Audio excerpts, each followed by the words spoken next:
Donc pas de changement de politique monétaire au niveau de la Banque d'Angleterre, si ce n'est évidemment cette petite phrase, à savoir qu'elle va étudier désormais la mise en œuvre des taux d'intérêt négatifs. On sait qu'elle y réfléchissait déjà depuis un temps.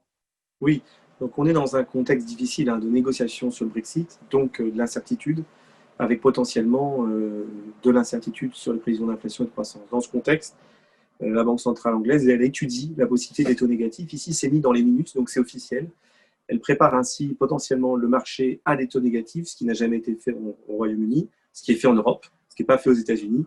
Et dans ce contexte-là, la livre sterling est en train de baisser fortement parce que tout simplement, ici, c'est un message clair que les taux d'intérêt pourraient être davantage bas, voire négatifs.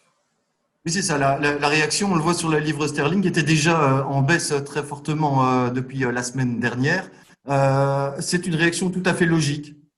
Oui, c'est logique. Donc, on a connu une première période de baisse durant les derniers jours suite à la négociation de Boris Johnson et la remise en cause un peu de ce qu'il avait promis dans les premiers mois de l'année.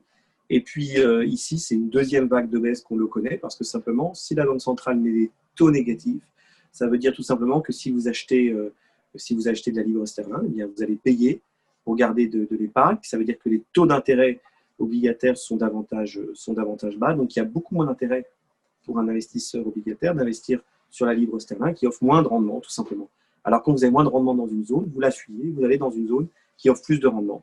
Et aujourd'hui, la zone du Royaume-Uni, donc une zone qui potentiellement aura des taux négatifs. Et dans ce contexte-là, nous, on est prudents sur la livre sterling.